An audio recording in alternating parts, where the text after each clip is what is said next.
grateful for our friends, grateful for our allies on this special anniversary. It is a very American thing to ring in 250 years of American history by parading our naval and Air Force might for the world to see. But I can't help but consider that 250 years ago, the waters of New York Harbor looked very, very different. While the Continental Congress met in Philadelphia to ratify the Declaration of Independence, General Washington was right here in Manhattan, peering out on this beautiful land and beautiful sea. His attention was fixed on the horizon, watching for sails of the most powerful navy on earth. 1 week before, the British had begun landing troops on Staten Island, and they had landed 32,000 in just over 6 weeks. One colonist still in the city recounted it seemed as if all of London was afloat and heading to the new nation. War was coming, and everyone knew it. By July of 1776, 80% of New York's population had emptied out in anticipation of the coming violence. And that brings us back to our great General Washington. He knew the battles to come would be bruising and would demand much of his men. But they needed to know, through hot summers and cold winters, exactly what they were being asked to fight for. And so, just a few days after the Declaration of Independence was signed, George Washington read aloud the words of the incredible Declaration.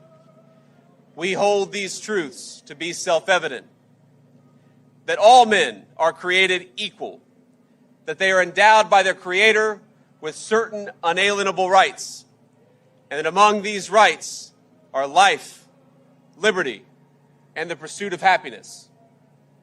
Even today, 250 years to the day later, these words command a tremendous power over us as Americans. For 250 years, they have stirred our hearts, and they've reminded us of who we are as a people.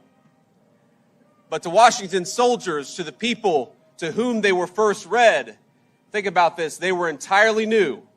What has become standard American parlance, they had never heard those words before.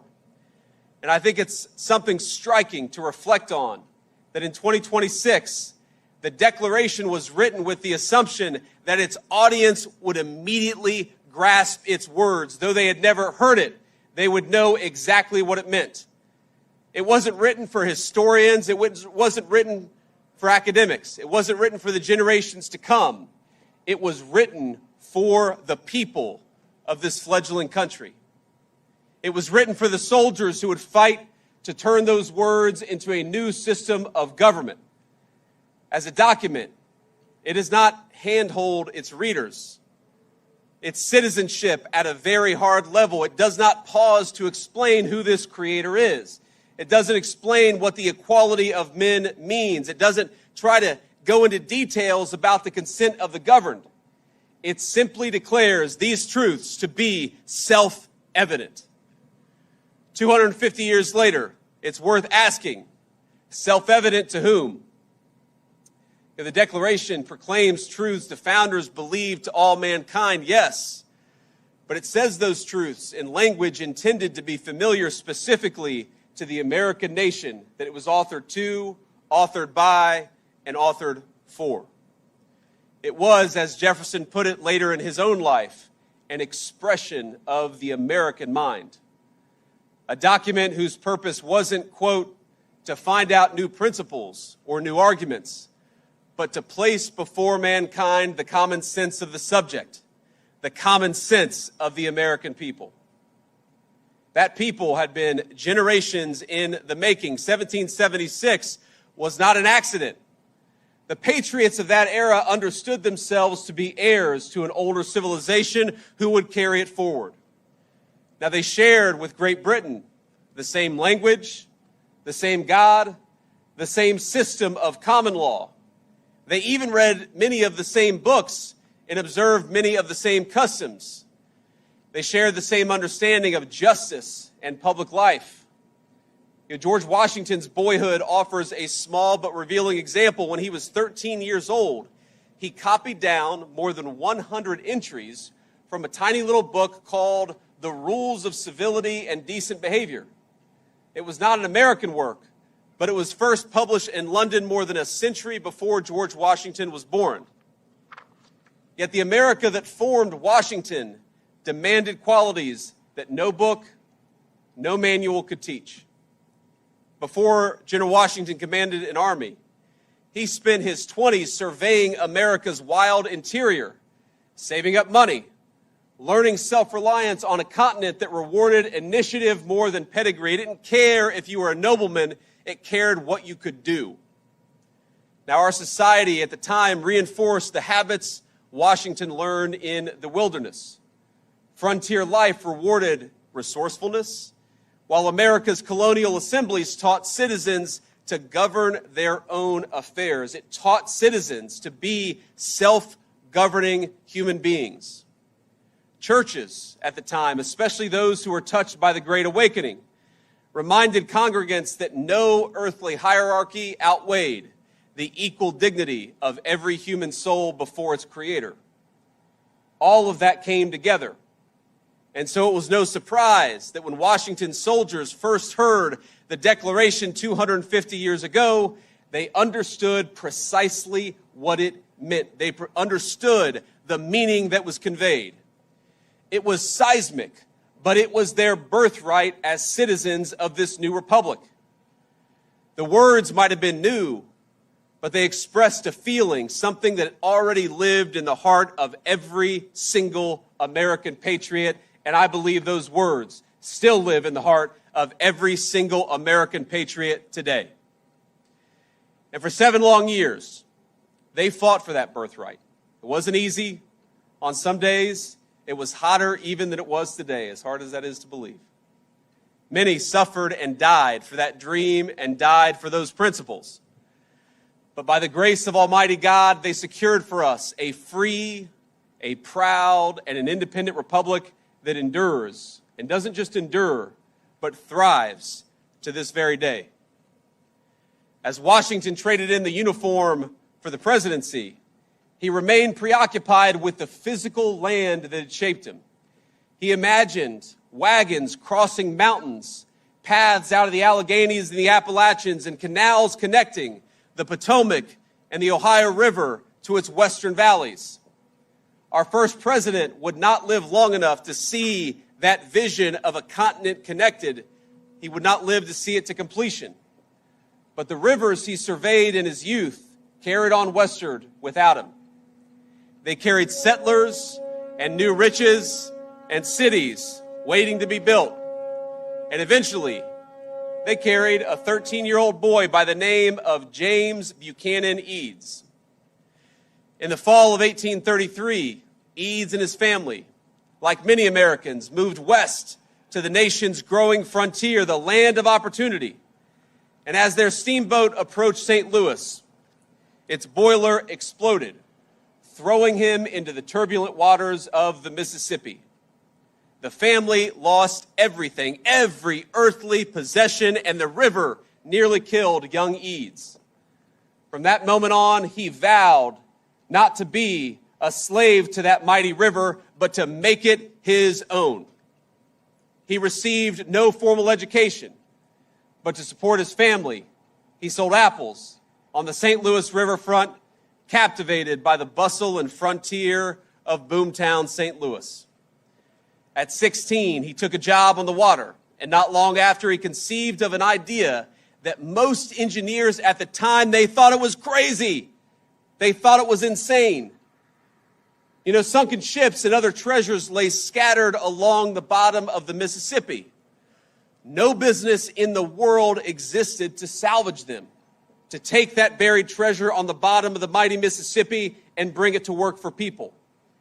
Unlike the more peaceful streams out east, the river's strong currents and turbid waters, most insisted that ordinary diving in the mighty Mississippi was impossible. You could not do what Eads proposed that we do. But he disagreed, And so he did what every American does when they're told they can't do something. He went out and did it anyway, and he did it himself. He bought a 40-gallon whiskey barrel, fixed it to a diving bell, and climbed in, and down he went all by himself. The riverbed was pitch black, the current pulling his feet every which way. Sand swirled around him like a dense snowstorm, he later recalled. But he located his target, a large hunk of lead, tied on the cable, and came back to the surface. Eads went on to become one of the nation's greatest civil engineers. He built the very first bridge spanning the Mississippi River south of its confluence with the Missouri. An impressive feat for a man who'd never built a bridge before.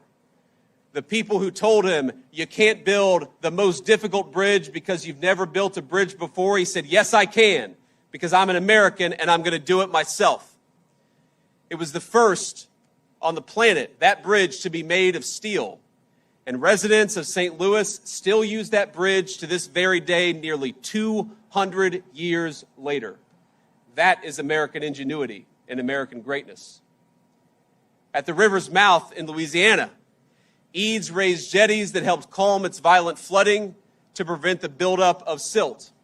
And by doing so, he transformed New Orleans from the 9th largest port in the United States to the 2nd most powerful port in the world, rivaling only the city that stands behind us. But Eads had already faced a still greater test, because as the Civil War broke out, the government summoned him to Washington for his help building the ironclads which the United States Navy would seize the Mississippi with. It was no matter that Eads built ever. Instead, he completed 700 of them in 100 days. It's unbelievable. Ships that Eads built so strong that the Navy deployed them into the ocean to secure the Gulf. They served their purpose. They defended the Mississippi. And in doing so, they helped preserve our Union. And so it kept growing. And of course, the American frontier made way to farms and factories stretching further and further west. River towns became great cities. Railroads reached the Pacific. Steel mills rose where once wilderness had stood.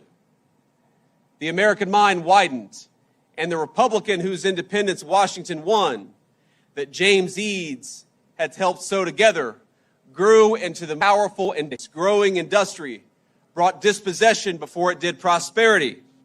In the old society into chaos, and into that chaos rushed vacuums and ideologies that answered the dignity of man with labor camps and killing fields. Where the old world led to communism and fascism, the Americans recognized that at root, they were a denial of everything that Washington and Jefferson had read to his men 250 years ago. The free world needed to win, but in order for the free world to beat communism and fascism, it had to outproduce them. And as in every conflict before, America looked to her sailors for help, and to the builders who made sure those sailors had the very best ships to sail on. Among them was a man that we know as Henry Kaiser. Like Eads, Kaiser had grown up with very little. The son of German immigrants, he dropped out of school at 13 to work the stockroom at a dry goods store in Utica, making $1.50 a week and commuting 4 miles each way on foot. Eventually, he moved to Spokane for better job opportunities, setting his sights on starting his own company. Now, he walked into a bank with no business, no workforce, and no history, just a single proposed contract and what the banker would later describe as sheer audacity. He walked out with a $25,000 loan. And with his workers, he erected the Hoover Dam and hundreds of miles of highway across the West. Everywhere he went, he organized ordinary Americans to build extraordinary things. And everywhere he went, he believed their welfare and the welfare of the enterprise that he was building went hand in hand. Kaiser pioneered health coverage at his construction sites. That's why we know the name of Kaiser. because he understood that men working in dangerous conditions, they deserved to see a doctor. He saw his workers as partners, and he walked the walk long before it was fashionable to do so. Where some say that America's story is one of the dispossessed struggling against the powerful, Kaiser shows that America's greatness is built by cooperation between all of our citizens from every single walk of American life. Now, that cooperation was important, but it became profoundly important the day after Pearl Harbor. The United States Navy at the time needed ships bigger and better and faster than anyone thought they could be built. We didn't have the biggest Navy in the world, but we needed one, and we needed one fast. So Kaiser did what Americans always do when confronted with the impossible. He put it on his shoulders and said, let's go do it. Kaiser had never made a ship in his life, but that wasn't going to stop him. First, he built shipyards all up and down the Pacific coast. Then he filled them with American workers, 250,000 of them. Farm boys from Iowa, miners from Appalachia, mothers from Detroit who had never held a welding torch. Together they launched nearly 15,000 Liberty ships, vessels that carried American cargo and sailors across 2 oceans. His Richmond yard built one of them, the SS Robert E. Peary, in an astonishing 4 days and 15 hours. The shipbuilders Kaiser hired, they weren't just a means to an end, they were his partners. Kaiser looked at his workers and saw people, Americans who got sick, who had families